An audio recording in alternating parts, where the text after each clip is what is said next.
the Senate here is guided by law, is guided by, Mr. Speaker, principles of law, is guided by, Mr. Speaker, the desire to protect devolution.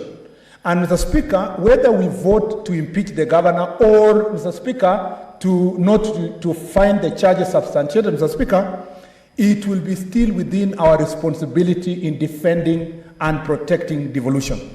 Because, Mr. Speaker, when governors are brought here, it is assumed, especially those of us who don't come from the East County, Mr. Speaker, that we will rise above our personal parochial interest and look at the evidence, look at the facts, look at also the state and place of devolution, and, Mr. Speaker, come to a conclusion that protects the integrity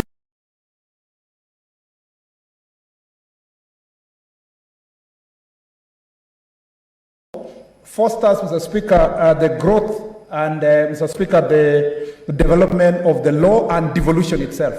And, Mr. Speaker, I am convinced that, Mr. Speaker, this committee spent a lot of time to do a very thorough job.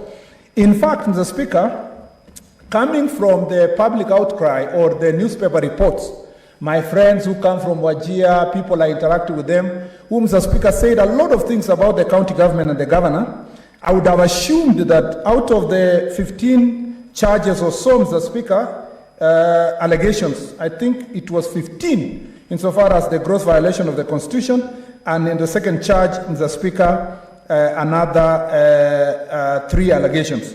Mr. Speaker, I would have assumed that the report will come with an overwhelming verdict that says that the governor has committed this violation, this other violation. I am surprised, Mr. Speaker, that the report finds most of the things that have been said about the governor that is, Mr. Speaker, not culpable. If you look at the charges that ordinarily we have impeached other governors about, you will see that failure to account for financial resources, lack of accountability of management of resources, failure to have a medium strategy financial year of 2020-2021, violation of Articles 176 and 185 of the Constitution, Mr. Speaker, failure to establish county budget and economic forum, failure to deliver an annual state of the county address, failure to submit annual reports of implementation of status county policies, failure to establish audit committee, failure to seek approval of payments and emergency fund, operation of various bank accounts of local commercial banks. Mr. Speaker, public finance management, allegations related to public finance management. Mr. Speaker, allegations. All these allegations, Mr. Speaker, a verdict was returned by the committee, chaired by none other than a senior counsel, that, Mr. Speaker, all these charges were not substantiated. What did the committee do? Mr. Speaker, the committee found in one of the charges, which was gross violation of Article 227 of the Constitution and the Public Procurement Asset Disposal Act, allegation of violation of right to health, Mr. Speaker. The committee a submission was made to the committee that a right to health was violated in Wajir. The Speaker, our constitution, the current constitution, is one of the most progressive constitutions in the world. Not just in Africa, in the world, Mr. Speaker. It is one of the few constitutions in Africa that recognizes, and in the world that recognizes what we used to call second generation of rights, Mr. Speaker. And that is the socio-economic rights, which include the right to health, Mr. Speaker. And you will realize that from this very progressive constitution that guarantees a right to clean water, social security, right to education, accessible and adequate housing, Mr. Speaker, that these provisions expect county governments or expect national government and county governments to perform a positive act in achieving these particular rights, Mr. Speaker. And so the committee was right to interrogate the county government of Wajir's activities and acts, Mr. Speaker, in achieving social economic rights and in particular the right to health. Mr. Speaker, I say so because this is a very important subject if we discuss the progressive nature of our Constitution. And we are doing so at a time that we have a national debate about changing the Constitution, and particularly after the very sound, detailed, and amazing judgment that was given by Speaker Abenchi of the High Court, which was, Mr. Speaker, led by Professor Joel Ngugi. Professor Joel Ngugi, Mr. Speaker, is a professor of law, a graduate of Harvard University. and who, Mr. Speaker, was a teacher of law in University of Washington for a long period of time. And I look at that judgment. When I went to study law, when I studied law, Mr. Speaker, both at the undergraduate and postgraduate, Professor Ngugi was one of the professors who used to refer a lot to, Mr. Speaker, his writings, especially on human rights and also international trade. And Mr. Speaker, when such judgments are made, we should as a country celebrate. It reminds us the importance of this Constitution. When such, Mr. Speaker, process of impeachment are also brought before us, we must, Mr. Speaker, take time to look at, as a Senate, and ask ourselves, what was expected of Governor Mahmood in achieving, Mr. Speaker, Article 43 of the Constitution? What is the evidence that was given to us? And the evidence given to us, Mr. Speaker, is contained in the report, page 94 up to page 98, Mr. Speaker. In all this report, the committee is saying, the county assembly said this, the county executive defended saying this. Eventually, the conclusion was that because, Mr. Speaker, there were health workers were not being paid, because, Mr. Speaker, a rental machine was not working in the county government, and because an ambulance, Mr. Speaker, was not working, the governor failed the duty, Mr. Speaker, to deliver Article 43 of the Constitution. Therefore, he is culpable of gross violation of the Constitution. Mr. Speaker, the question we should ask ourselves here is that if this is the only violation that we are going to find this governor culpable, we must go back and ask ourselves, the achievement of socio-economic right is not just the role of the governor as a person. We must ask ourselves, what did the county assembly do? The county assembly are saying they allocated resources in the budgeting process that amounts to 22% of the budget of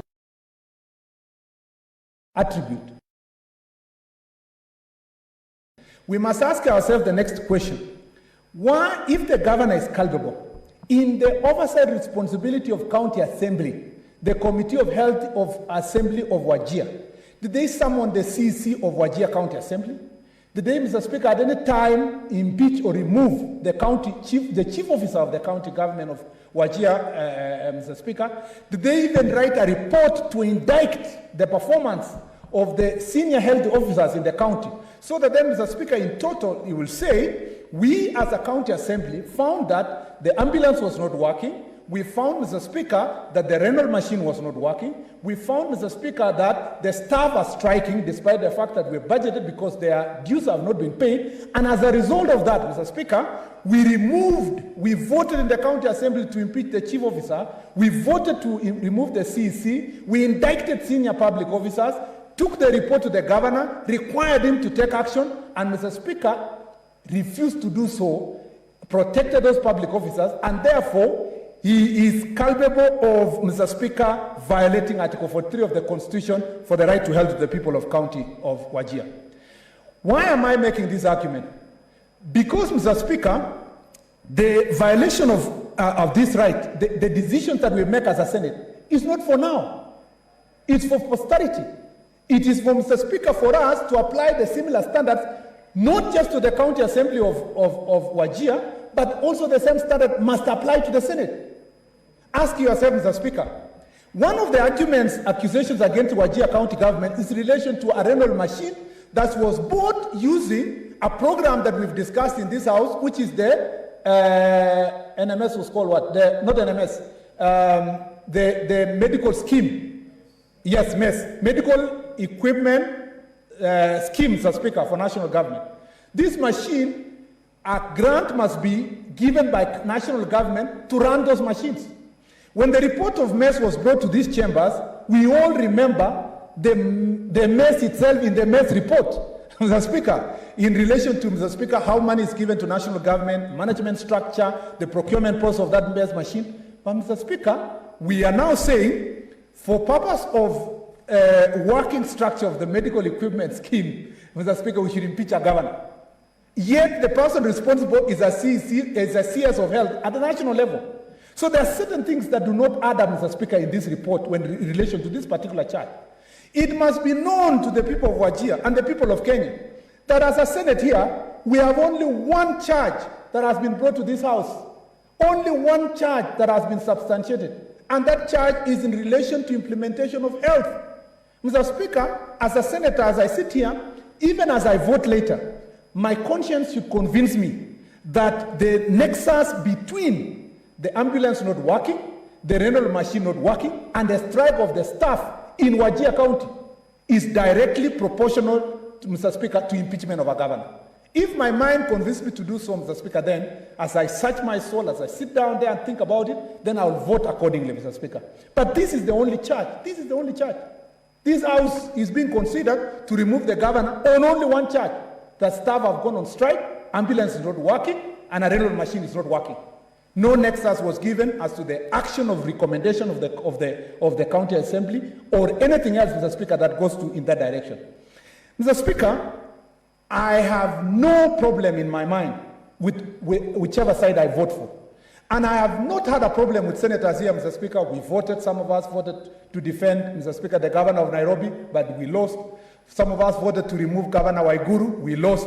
Some of us voted to defend the governor of Kiambu, we lost. Some of us, Mr. Speaker, here brought Governor Wambora, we succeeded, but the courts protected him. He is now the chair of Council of Governors. So a lot of things are happening in these chambers. But it doesn't mean that we should not discharge our responsibility. We should. And when we do so, we must discharge in a manner that the world will see that we are acting in utmost fairness, Mr. Speaker, to those who are facing the charges in this House, but, Mr. Speaker, also to our responsibility under the Constitution. Mr. Speaker, as I conclude, I want to say this. The Senate has a great responsibility this evening. The Senate, Mr. Speaker, must send a message that we have a responsibility, Mr. Speaker, to indict those that are found culpable, but we have a responsibility, Mr. Speaker, to release those that are not culpable, Mr. Speaker. We have a responsibility to protect devolution from, Mr. Speaker, those who are internally, like governors, like MCAs, like county staff, Mr. Speaker, those who are internally destroying devolution by the manner in which they are implementing devolution or by the manner in which they are stealing public resources. And we also have a responsibility, Mr. Speaker, to protect the devolution from those who are out there, out of county government, who want to use their opportunity, position of power, resources, to antagonize devolution, Mr. Speaker, and the running of county government. Those responsibilities are equal. We have a responsibility of balancing those responsibilities. Mr. Speaker, there was stories here about the First Lady of Wajir County Government. Mr. Speaker, she's the one I've seen in newspapers. Somebody also referred in the chambers that the First Lady is running the county. She has an office not recognized in law. Mr. Speaker, let's not be too overreaching. The office of First Ladies in all county governments has been a position, Mr. Speaker, of generally about doing public good. Because, Mr. Speaker, a wife of a governor has resigned her job to work with the governor, but she wants to do something about women empowerment. She wants to do something about, Mr. Speaker, public health. Let us not forget that there is no office of the First Lady of the Republic of Kenya. There is no office of the First Lady of the Republic of Kenya. But Miss Margaret Kenyatta, Her Excellency, Mr. Speaker, has used her position as First Lady of this Republic to do a fantastic job when it comes to fighting for public health. And, Mr. Speaker, we've done so many, Mr. Speaker, programs, including some of us who've gone for a marathon to raise resources to buy medical equipment, Mr. Speaker. She has staff that are paid by the government of Kenya. She has an office that is paid by the government of Kenya. She has, Mr. Speaker, programs that are paid by the government of Kenya. That does not mean, Mr. Speaker, that now one day we'll wake up and say the First Lady of the Republic of Kenya is running programs in the national government that, Mr. Speaker, she should not. We must allow county government to have that latitude to do, Mr. Speaker, certain programs in their counties that their First Ladies of county governments can participate in informing and assisting the county government, Mr. Speaker, to run their affairs. In fact, as a House, we might even reach a stage where we must provide a legal framework where such programs are done, so that we give honor to the office of the First Lady or the first man of the county, the first gentleman of the county.